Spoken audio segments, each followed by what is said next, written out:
Kalau kita baca di buku putih ini, dari mulai bab-bab awal, itu sudah ada yang disebut dengan penggalangan. Penggalangan dari mulai bahkan ketika Habib Rizik Syihab masih ada di Saudi. Kita antara lain masih ingat bagaimana tiba-tiba di tembok depan luar rumah Habib Rizik Syihab itu dipasang bendera ISIS. Masih ingat? Ya, bendera ISIS itu kan ingin dikesankan oleh pesanan dari sini, dari Jakarta, bahwa Habib itu terkait dengan organisasi ISIS. Tugas utama Komnas HAM itu kan sebetulnya kan memastikan bahwa HAM itu tegak di negeri ini. Memastikan bahwa tidak boleh ada negara melanggar HAM, apalagi pakai embel-embel berat. Tapi ini bukan cuma tidak menegakkan, bukan cuma tidak memastikan, justru terlibat aktif dalam permufakatan jihad ini. Jadi Komnas HAM menyebut ini mobil petugas, padahal sampai anak-anak itu dibunuh tidak tahu bahwa itu mobil petugas. Tidak tahu. Tidak ada stempel, stiker, tanda-tanda bahwa ini mobil petugas. Ini mobil biasa, plat hitam biasa. Oke. Pengemudinya tidak pakai seragam. Mereka tidak menunjukkan identitas sebagai petugas. Bagaimana mungkin anak-anak pelaku ini mengatakan ini mobil petugas?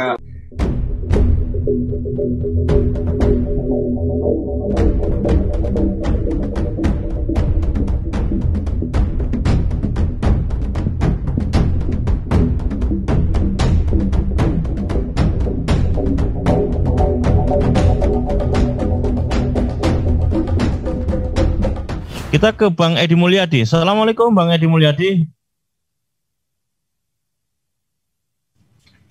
Waalaikumsalam warahmatullahi wabarakatuh.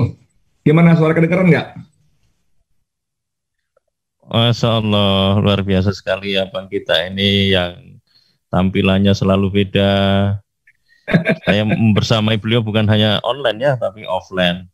Kita selalu berada dalam kondisi yang selalu menyatu. Semoga terus di dunia ilal akhirah.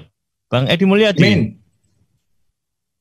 Ya, gimana Bos? Bang, ya, tadi diilustrasikan sangat detail oleh Bang Marwan Batubara poin-poin krusial buku putih itu, dan Abang terlibat langsung, bukan hanya sekedar barangkali menguak, tetapi bagian dari proses bagaimana melakukan investigasi sejak KM 50 yang kemudian kabarnya ditutup gitu ya, KM 50-nya itu. Saya tidak ngerti, nanti kita akan coba konfirmasikan. Dan ada rentetan kes-kes yang sebelumnya terjadi dan setelahnya juga terjadi. Apa kira-kira yang abang temukan yang juga perlu kita pahami bersama Bang, sebagai bagian dari lebih memahami lagi menguak buku putih ini Bang? Ya, Bismillahirrahmanirrahim. Assalamualaikum warahmatullahi wabarakatuh. Waalaikumsalam warahmatullahi wabarakatuh. Alhamdulillah, salawat dan salam semoga Allah limpahkan pada Nabi Muhammad SAW serta keluarga, sahabat dan pengikutnya yang setia hingga zaman kelak. Amin ya rabbal alamin. Mas Selamat dan para pembicara lain yang saya hormati, seperti kata Bang Marwan Batubara tadi, memang ini kerja bersama, bahwa pembunuhan 6 laskar itu bukan ujuk-ujuk gitu ya. Tapi seperti kata Cak Slamet tadi, ada rangkaian peristiwanya.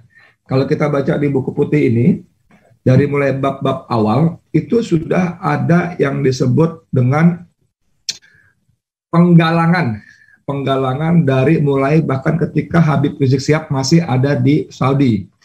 Kita antara lain masih ingat bagaimana tiba-tiba di tembok depan luar rumah Habib Rizik Syihab itu dipasang bendera ISIS. Masih ingat? Ya, bendera ISIS itu kan ingin dikesankan oleh pesanan dari sini, dari Jakarta, bahwa Habib itu terkait dengan organisasi ISIS yang kita tahu teroris dan sebagainya lah. Dan memang karena bendera itu juga Habib Rizik sempat mengalami pemeriksaan dan sebagainya. Tapi karena itu adalah rekayasa yang jahat, alhamdulillah Allah melindungi beliau.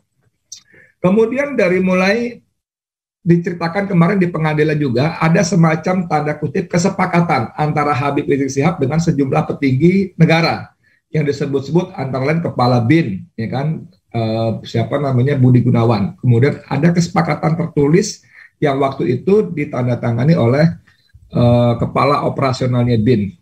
BG hanya sebagai saksi. Dan itu yang dibawa ke Jakarta, yang disebut-sebut juga dalam pengadilan itu diketahui dan ditandatangani oleh Ketua Majelis Ulama, yaitu Kiai Haji Ma'ruf Amin. Tapi situasi berubah ketika Habib Rizik Syihab di Mekah menerima kedatangan Prabowo Subianto dan Pak Amin Rais, ya. Kemudian secara sepihak mereka membatalkan kesepakatan dan mulailah melakukan serangkaian operasi intelijen. Tapi saya ingin sedikit fokus seperti kata Bang Marwan tadi, ini ada upaya cover up, ada upaya menutup-nutupi, menghilangkan jejak seperti yang disebutkan oleh Bang Marwan dan dalam buku putih ini. Buku putih ini mengungkap bagaimana semua pihak melakukan cover up, termasuk yang saya membuat saya marah dan saya kira rakyat Indonesia juga layak dan pantas marah adalah bagaimana Komnas HAM terlibat secara aktif. Bagaimana berupaya menutup-nutupi. Nanti mungkin ada teman-teman kayak pengacara jagoan kita Ahmad Tosinudin bisa memberikan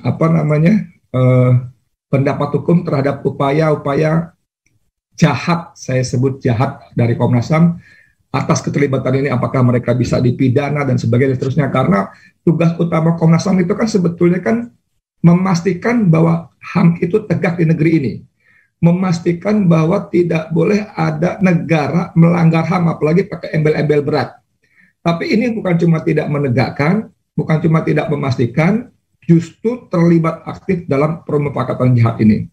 Nah, saudara sekalian, di buku putih ini ya, terutama di bagian anotasi bagian catatan khusus atau anotasi atas laporan Komnas HAM mulai halaman 137, itu nyata sekali bagaimana Komnas HAM ikut bermain. Misalnya di sini disebutkan keterangan yang menurut Komnas HAM berasal dari Polri, halaman 8 huruf G, melaporkan sebagai berikut. Sejak awal di Megamendung dan Sentul ada tim dari institusi lain. Jadi Komnas HAM sudah menyebutkan menurut keterangan dari polisi, ada tim dari institusi lain yang menempel, termasuk di tol kilometer 50 setelah 50. Setelah kejadian, tim yang lain juga banyak berdatangan. Anggota tidak sempat berkomunikasi, namun hanya mendengar tim lain tersebut berkomunikasi dengan menggunakan HT. Nah, ini tulisan laporan Komnas HAM berdasarkan laporan polisi, tapi Komnas HAM sama sekali tidak menyebut polisi itu siapa. Namanya Bejo, Paijo, pangkatnya Kopral gitu, nggak disebut.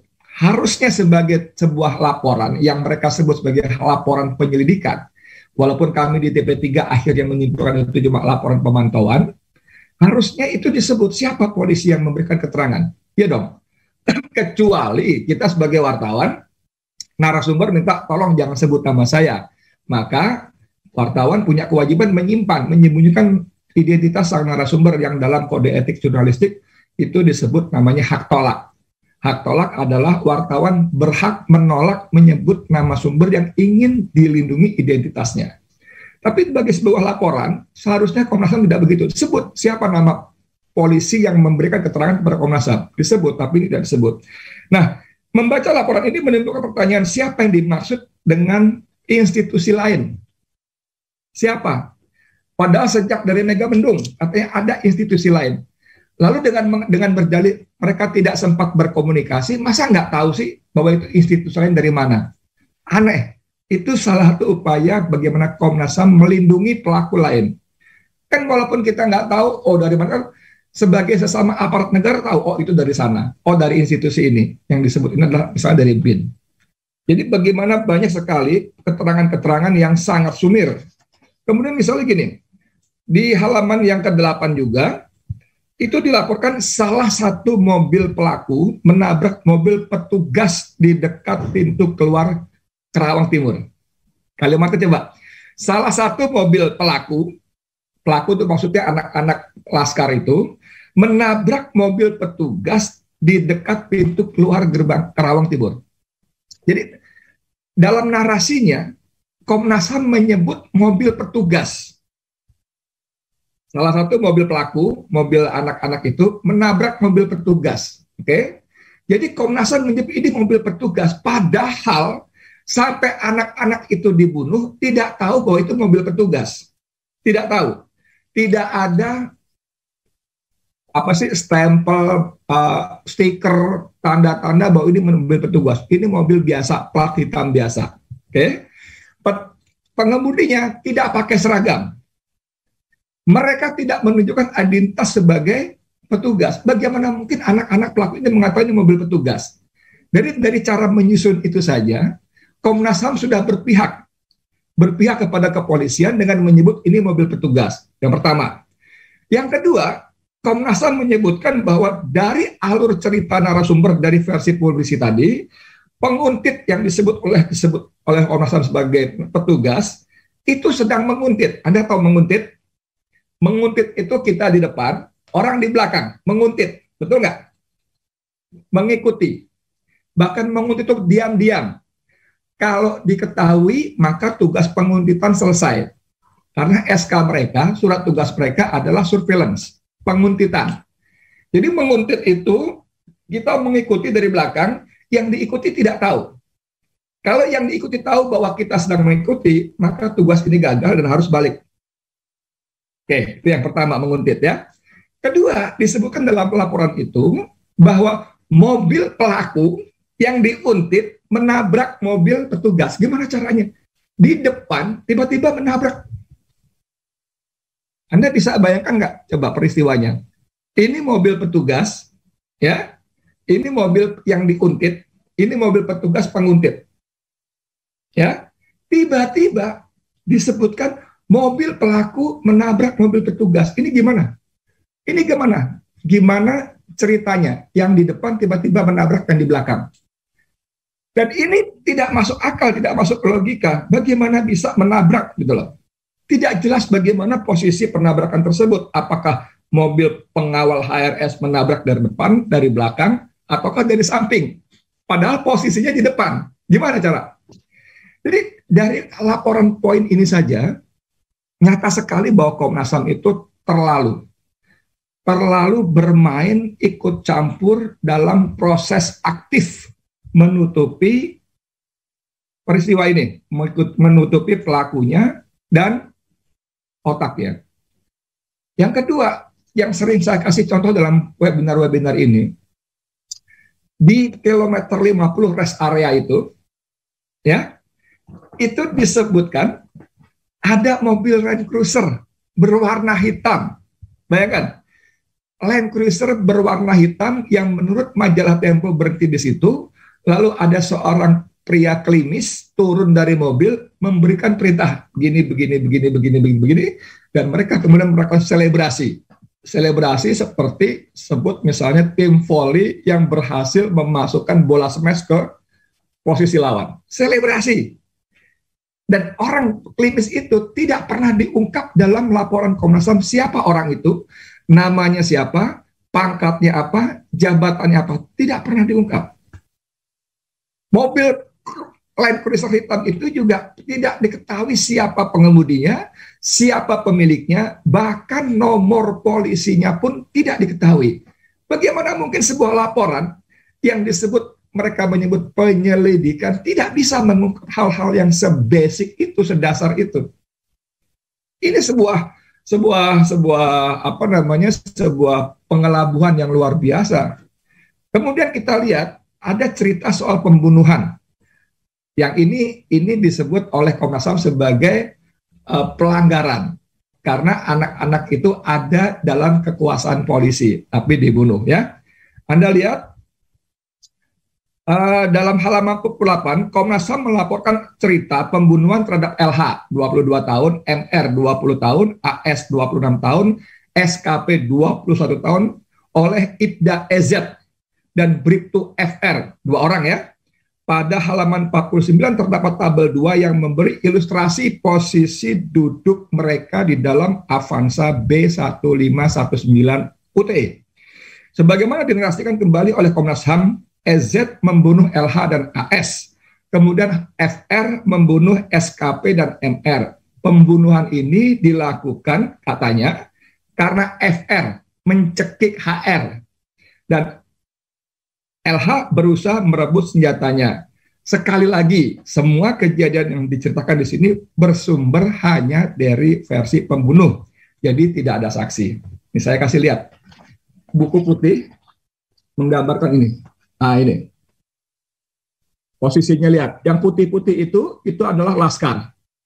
Yang berwarna oranye itu adalah petugas polisi. Anda lihat? Ya. Ada 4 orang petugas laskar, ada 3 orang polisi. Anda lihat posisinya, 3 orang laskar di belakang, 1 orang di tengah bersama 1 polisi, dan 1 lagi 2 polisi di depan. Anda bisa bayangkan nggak? Itu Habib Rizik Syihab yang datang ke Polda tanpa senjata, dengan niat baik, keluar tangannya diborgol. Oke? Jempolnya diborgol. Ini ada orang-orang yang dituduh sebagai teroris, yang dituduh sebagai menyerang mobil petugas, yang dituduh sebagai menghadang mobil petugas, ditangkap dalam mobil, tidak diikat, tidak diborgol. Masuk akal nggak? Anak-anak muda ini jauh-jauh lebih berbahaya, tidak diborgol. Lalu pada posisinya begini, ini 3 orang di belakang ini, 3 orang di belakang ini jelas punya peluang kalau begini posisinya. Ya, 3 orang ini jelas punya peluang. Ya kan? Kenapa bisa terjadi posisi seperti ini? Ini versi mereka ya, versi mereka sendiri. Ya, seperti ini. Jadi di sini ceritanya betul-betul yang sangat tidak masuk akal. Jadi berdasarkan narasi si penembak tadi yang disampaikan oleh Komnas HAM, urutan penembakan adalah sebagai berikut. Ibda EZ menembak LH 4 kali. 4 kali. Kemudian setelah selesai menembak LH, kemudian Ibda EZ menembak S 2 kali. Jadi Ibda ini melepas tembakan 6 kali. Setelah EZ selesai menembak LH dan S, atau bersama dengan itu, FR menembak SKP 3 kali. Setelah selesai menembak SKP 3 kali, terakhir FB menembak NR 2 kali. Kalau untuk melumpuhkan, bos, dengan dalih mereka ingin merebut senjata atau mencekik leher, masa sampai berkali-kali? Apa perlunya? Jadi cerita ini cerita fiksi. Anda tahu bagaimana majalah Tempo mengutip seorang sopir mobil derek yang melaju di belakang mobil Avanza ini antara kilometer 50 ke kilometer 51. Oke? Dan menurut si sopir mobil derek itu, dalam perjalanan dia tidak melihat mobil di depan itu oleng. Anda tahu kalau terjadi perebutan senjata di dalam mobil pasti oleng. Mobil pasti tidak berjalan dengan lurus. Tapi ini mobil tenang saja, lurus saja. Jadi cerita perebutan senjata ini fiktif. Karena mobil di belakang tidak melihat ada mobil di depan yang diikuti itu oleng. Mobil lurus. Jadi apa kesimpulannya? Mereka tidak dibunuh di dalam mobil. Mereka tidak dibunuh di mobil. Mereka dibunuh di sebuah tempat yang secara Allah buka. Mereka dibunuh dalam sebut yang namanya rumah penyiksaan, yang kemudian disebutkan sebagai, Komnas HAM mengelak, bukan dari saya informasi itu. Ada rumah penyiksaan. Anda lihat bagaimana ada deskripsi kondisi mayat setelah dipulangkan dari rumah sakit Polri setelah melalui proses yang berumit, dipersulit. Ketika dimandikan jenazah mereka, itu banyak luka, tembakan 3-4 lubang di dalam tubuh mereka. Menyebutkan dari 6 anak muda itu ada 19 tembakan. Ya, misalnya pada AO 33 tahun ada 3 titik merah di dada, luka tembak masuk bengkak dan lebam bagian pipi kiri. Kulit bagian punggung melepuh, lecet di bagian kepala sekitar 5 cm, kulit bagian pantat melepuh. Ini bagaimana ceritanya? Apa yang terjadi? Walaupun Komnas HAM mengatakan itu bagian dari proses waktu, nggak bisa, nggak begitu. Kulit pantat melepuh bukan proses waktu, bos. Lecet di kepala 5 cm bukan proses waktu, sehingga jenazah rusak. Oke? Lalu ada apa? Bagian pipi kiri, lebam, itu bukan proses waktu, itu benda tumpul, bos. Ada kemaluan terbakar, itu bukan proses waktu, bos. Dan itu semua tidak bisa dilakukan di dalam mobil. Tidak mungkin. Bagaimana Anda dalam mobil, Anda berdiri di posisi di depan, menendang, mohon maaf, kemaluan pelaku, gimana cara menendangnya? Itu tidak di dalam mobil. Dan itu semua tidak diungkap oleh Komnas HAM. Tidak diungkap oleh Komnas HAM. Bagaimana ada pada tubuh FAS ya, 2 titik merah di dada kiri, luka tembak masuk bos, lebam di bagian kening, jahitan di leher, entah untuk apa, karena jahitan otopsinya di dada, yang tanpa izin keluarga. Kemudian luka tembak di paha kanan, luka tembak di tangan kiri. Ini semua tidak dalam mobil, bos. Ini ada sebuah tempat yang disebut rumah penyiksaan yang kemudian dibantah mati-matian oleh Komnas HAM. Jadi saudara sekalian, saya mau katakan adalah bahwa ini kejahatan yang luar biasa. Saya setuju banget dengan Ustadz Ismail Yusanto tadi, bahwa buku putih ini sebuah karya yang sangat sungguh-sungguh serius. Sangat serius. Bukan karya abal-abal, ecek-ecek. Ini karena di dalam tim kami, terutama tim pekerja kami ada orang-orang yang sangat kredibel dan punya kapasitas bicara soal ini. Mereka ahli hukum. Yang bukan cuma hukum beracara di dalam negeri, tapi juga di pengadilan internasional. Di tim kami juga ada orang-orang yang serius. Mereka melakukan penelitian, mengecek seperti Pak Ustadz Ismail Yusanto katakan tadi, ini serius sekali. Dan ini menurut saya, ini sebuah dokumen yang sangat penting yang semestinya dijadikan oleh institusi, oleh negara untuk menguak, seperti kata buku judul diskusi kita, menguak peristiwa pembunuhan ini. Nah, tapi saudara sekalian yang saya hormati, Cak Selamat yang saya hormati, kita semua tahulah bahwa jika rezim ini masih berkuasa, jika Jokowi masih menjadi presiden, hampir pasti ini tidak akan tuntas. Walaupun secara lip service tadi, seperti kata Bang Marwan, Jokowi sudah memerintahkan dan menyatakan kepada publik bahwa pemerintah berkomitmen untuk menyelesaikan kasus ini secara adil, transparan, profesional. Itu tiga-tiganya belgedes. Itu sebabnya dia disebut sebagai the king of lip service, selain banyak sekali janji-janji yang lainnya. Jadi seperti kata Ahmad Kozinuddin tadi, memang kuncinya ini baru bisa terungkap kalau rezim ini sudah berganti. Selesai. Dan Ahmad Kozinuddin, Bang Egy Sujana, dan kawan-kawan lewat TPUA sudah berusaha menempuh cara hukum dengan melaporkan kepada pengadilan. Walaupun kita juga tahu bukan bermaksud mendahului takdir Allah, kita tahu ujung cerita laporan ini seperti apa selama rezim masih berkuasa. Itu Cak Selamat, terima kasih banyak sementara itu. Assalamualaikum warahmatullahi wabarakatuh.